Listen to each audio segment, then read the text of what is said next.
ஆண்டவராய் இயேசு கிறிஸ்து நாம மகிமைப்படுவதாக. இந்நாளிலே கூட தேவனுடைய வார்த்தையை கேட்கிற அருமையான தேவனுடைய பிள்ளைகளுக்கு ஆண்டவராய் இயேசு கிறிஸ்துவின் நாமத்தினாலே வாழ்த்துகிறோம். விசேஷமாக ஜெபிக்கிறவர்கள் உயர்வு அடைவார்கள் என்ற தலைப்பின் கீழே தேவனுடைய வார்த்தையை பார்க்க போகிறோம். வேதத்தில் வாசிக்கிறோம். சங்கீதங்களின் புஸ்தகம் 145 18-19 வசனங்களில் வாசிக்கும் பொழுது இப்படியாய் பார்க்கிறோம். உண்மையாய் தம்மை நோக்கி கூப்பிடுகிற யாவருக்கும் ஆண்டவர் சமயமாக இருக்கிறார் என்று வேதத்தில் வாசிக்கிறோம். அருமையான தேவனுடைய பிள்ளைகளே, நாம் ஆண்டவரை ஏற்றுக்கொண்ட ஒவ்வொரு விசுவாசிகளும் தேவனுடைய பிள்ளைகளும் தேவ சமூகத்தில் உண்மையாய் நம்ம ஆண்டவரை நோக்கி கூப்பிடும் பொழுது நிச்சயமாய் நம்முடைய ஜெபத்துக்கு அவர் பதில் கொடுக்கிறவராய் இருக்கிறார். வேதத்தில் வாசிக்கிறோம். அவர் பேரு ஜெபத்தை கேட்கிறவரே அப்படின்னு பார்க்கிறோம். நம்ம எந்தெந்த வேலையில் அவரை நோக்கி ஜெபிக்கிறோமோ, அவரை நோக்கி கூப்பிடுறோமோ, அப்பெல்லாம் தேவன் நமக்கு செவி கொடுக்கிற பதில் கொடுக்கிற தேவனாய் இருக்கிறார். வேதத்தில் வாசிக்கிறோம். என்னை நோக்கி கூப்பிடு, அப்பொழுது உனக்கு அறியாதும் எட்டாதுமான பெரிய காரியங்களை செய்வேன்னு சொல்லியிருக்கிறார். அப்போ நம்ம உண்மையாக அவரை நோக்கி கூப்பிடும் பொழுது நிச்சயமாய் நம்ம எந்த காரியத்தில் அவரை கூப்பிடுறோமோ அந்த காரியத்தில் தேவன் நமக்கு மிகவும் பெரிய காரியங்களை செய்வதற்கு உண்மை உள்ள தேவனாக இருக்கிறார். வேதத்தில் வாசிக்கிறோம். 2 நாளாகவும் 7ஆம் அதிகாரத்தில் 14ஆம் வசனத்தில் வாசிக்கும் பொழுது, என் நாம தரிக்கப்பட்ட என் ஜனங்கள் தங்களை தாழ்த்தி ஜெபம் பண்ணும் பொழுது தேசத்துக்கு சேமத்தை கொடுப்பேன்னு சொல்கிறார். அவர்கள் தங்கள் கொள்ளாத வழிகளை விட்டு மனம் திரும்பி என்ன செய்ய வேண்டும்? தேவனை நோக்கி அவங்க ஜெபம் பண்ணும் பொழுது நிச்சயமாய் நீங்கள் ஜெபிக்கிற காரியத்தில் ஆண்டவர் என்ன செய்வார்? அவர் பதிலை கொடுப்பேன் வாக்கு பண்ணியிருக்கிறார். நாம் என்ன செய்யணும்? ஜெபிக்கிறவங்க தாழ்மையாக இருக்கணும். தாழ்மை உள்ளவங்களுக்கு தான் என்ன செய்யும்? ஜெபிக்கிறோன்ற ஒரு எண்ணம் உண்டாகும். ஜெபம் எவ்வளவு வலிமை உள்ளது என்பதை நாம் அறிந்திருந்தால் தான் என்ன செய்ய முடியும்?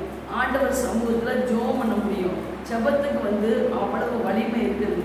ஜெபிக்கும் பொழுது நிச்சயமாய் நம்ம வாழ்க்கையிலே உயர்வு, புறமுற்றல், வெற்றி நிச்சயம். அந்த நம்பிக்கையோடு நம்ம ஜெபம் பண்ண போகும்போது எங்கள் அப்பாட்ட போய் நான் ஜெபிப்பேன், நிச்சயமாக எனக்கு தருவார், என்னுடைய ஜெபத்துக்கு பதில் கொடுப்பார் என்ற நம்பிக்கையோடு விசுவாசத்தோடு ஆண்டவர் சமூகத்தில் நம்ம ஜெபிக்கும் பொழுது நிச்சயமாய் நம்ம ஜெபத்துக்கு பதில் கொடுத்து நம்மை மேன்மையுடைய உயர்வடைய கர்த்தர் செய்வதற்கு உண்மை உள்ள தேவனாக இருக்கிறார். அதுக்கு ஆதாரமாக சில வசனங்களை நம்ம பார்க்க போயிடும்.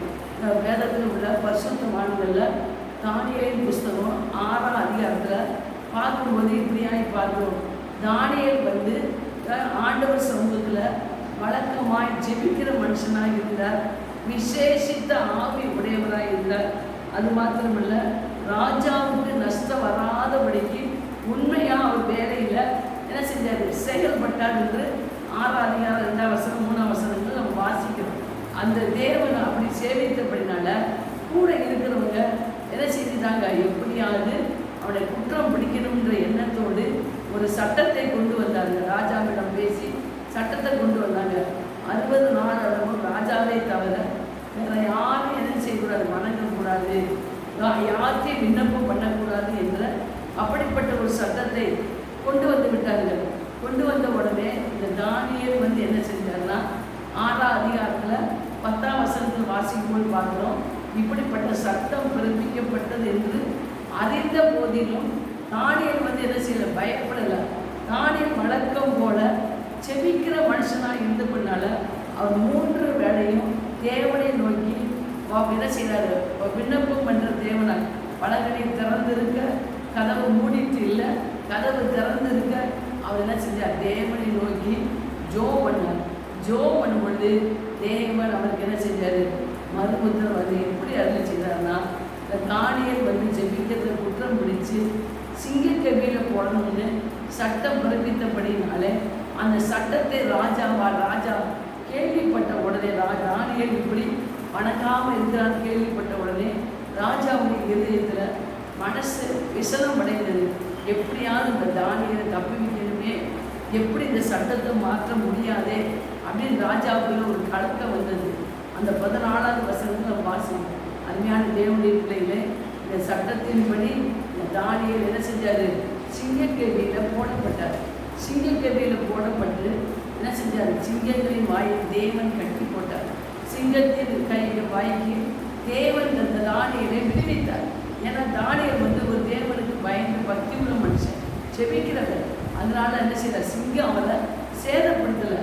இப்படிப்பட்ட சூழ்நிலையில அதிகாலையிலே ராஜா கேட்டார், இடைவிடாமல் ஆராதிக்கிற தானியேலே, உன் தேவன் உன்னை தப்பிக்க நல்லவராக இருந்தாரா அப்படின்னு. அப்போ தானியல் ராஜாவே என்று வாழ்த்து சொல்லி என்ன செஞ்சாரு, அவர் சிங்கக்கவியை விட்டு வெளியே சிங்கக்கவியிலிருந்து அவர் ஒரு சேதமும் காணாமல் வெளியே வந்தார்.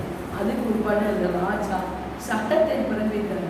இந்த தானியல் சேவிக்கிற தேவனே தேவன் என்று அப்படிப்பட்ட சட்டம் வந்தது. அது மாத்திரமல்ல, அதுக்கு காரணமாக இருந்த எல்லா அதிகாரிகளும், மனைவி, பிள்ளைகள் எல்லாரும் என்ன செஞ்சாங்க, அந்த சிங்கத்துக்கு இறையானார்கள். அருமையான தேவனுடைய பிள்ளைகளே, நாம் தேவ சமூகத்தில் ஜெபிப்பது, தேவ சமூகத்தில் அமர்ந்து அவரோடு ஐக்கியப்படும் பொழுது நிச்சயமாய் நம்ம காரியங்களை கர்த்தர் ஜெயத்தை கொடுப்பார். 3ஆம் அதிகாரத்தில் வாசிப்போடு பார்க்குறோம். சாத்ராக், மேஷாக், ஆபேத்நேகோவும் அவங்க வேலை செய்கிற இடங்களிலும் பாருங்க ஒரு சட்டம் வந்தது. என்ன செய்யணும், எந்த இருக்கிற ஒரு சிலை, ஒரு பொற்சிலையை செய்து அதை வணங்க வேண்டும் என்ற ஒரு சட்டம் வந்தது. அந்த சட்டத்துக்கு அவங்க என்ன செய்யலை, கீழ்ப்படியவில்லை. கீழ்ப்படியாமல் இருக்கும் பொழுது அவங்க சொன்னாங்க, நாங்கள் ஆராதிக்கிற எங்கள் தேவன் எங்களை தப்புவிக்க வல்லவராக இருக்கிறார் என்று. அதே போல அந்த சாத்ராக், மேஷாக், ஆபேத்நேகோ அக்கினி சூளையில் போட்டார்கள். அக்கினி சூளையில் போட்டாலும் அவர்கள் முடி கூட கருதவில்லை என்று வேதத்தை பார்க்கணும். அவங்க எந்த ஒரு சேதமும் அணுகலை. 4வது ஆயிரம் சாயம் தேவ சாயலாக தேவன் அவங்க கூட உலாவினார் என்று பார்க்கிறோம். அருமையான தேவனுடைய பிள்ளைகளே, செபிக்கிறவங்க, ஆராதிக்கிறவங்க, தேவ வசனத்தை தியானிக்கிறவங்களுக்கு கர்த்தர் அவங்களுக்கு என்ன செய்கிறாரு, தப்பி வைப்பதற்கு, அவங்க விடுவிப்பதற்கு, வாழ்க்கையில் ப்ரமோஷன், உயர்வை கொடுப்பதற்கு அவர் உண்மை உள்ள தேவனாக இருக்கிறார். கடைசியில் பார்க்கும் பொழுது இவங்க அண்ணன் செஞ்சாங்க, அக்கினி சூளைக்கு தப்பி வைக்கப்பட்டார்கள். ஆண்டவர் அவங்களுக்கு ஒரு பெரிய ஒரு விடுதலை கொடுத்தார். அதுபோல அருமையான தேவனுடைய பிள்ளைகளே, நம்ம வாழ்க்கையிலும் நாம் ஆண்டவரை சேவிக்கிறவங்க கருத்தாய் நாம் ஆண்டவரை சேவிக்கிறோம்.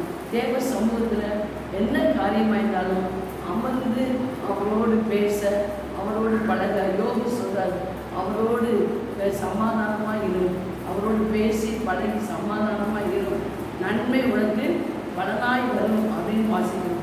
அருமையான தேவனுடைய பிள்ளைகளை, இயேசுவை ஏற்றுக்கொண்ட ஒவ்வொரு விசுவாசிகளும், தேவனுடைய பிள்ளைகளும் ஆண்டவரோடு நேரம் செலவழித்து அவரோடு ஐக்கியப்பட வேண்டும், ஜெபப்பட வேண்டும்.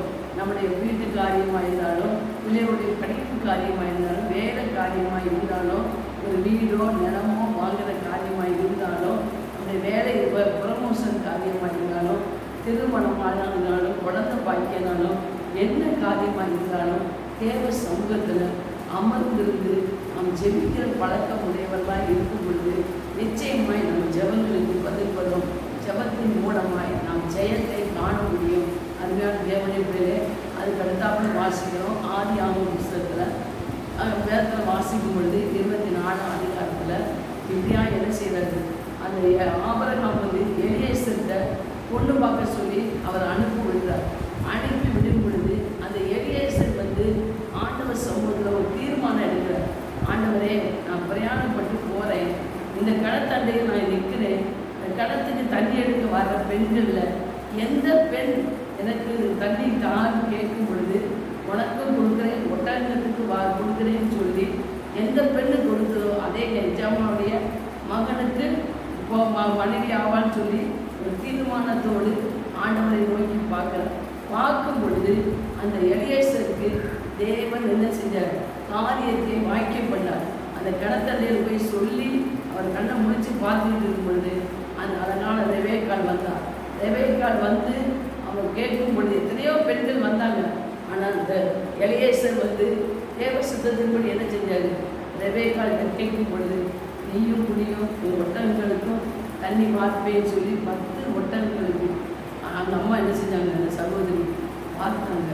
அருமையான தேவனுடைய பிள்ளைகளை, தேவ சமூகத்தில் செபிக்கும் போது கர்த்தர் என்ன செய்கிறாரு, நம்முடைய காரியங்களை சித்திக்கப்பட்டார். நம்ம கர்த்தர் நம்ம ஜெபத்தில் பதிலை கொடுத்து நம்ம அந்த காரியத்தில் நம் முகத்தை பிரகாசிக்க பண்ணுறார், உயர்வை கொடுக்குறார்.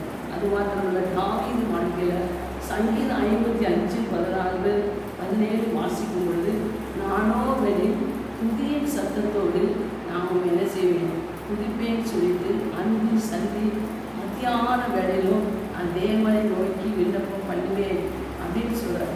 அவர் ஆண்டவரை நோக்கி விண்ணப்பம் பண்ணும்பொழுது ஆண்டவர் என்ன செய்கிறார், அவருக்கு எதிராக வந்த யுத்தத்தில் அவருக்கு ஜெயத்தை கொடுக்குறார்.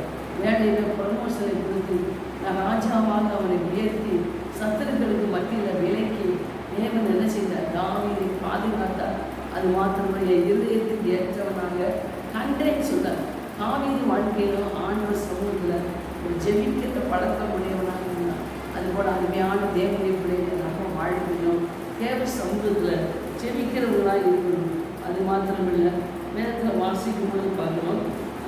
இந்த மாதிரி எஸ்தரின் புஸ்தகத்திலும் அந்த மொர்தெகாய் பாருங்கள், அந்த ஆமானை வணங்காமல் இருக்கும் பொழுது அந்த ஆமானுக்கு மொர்தெகாய் வணக்கமும் வருது.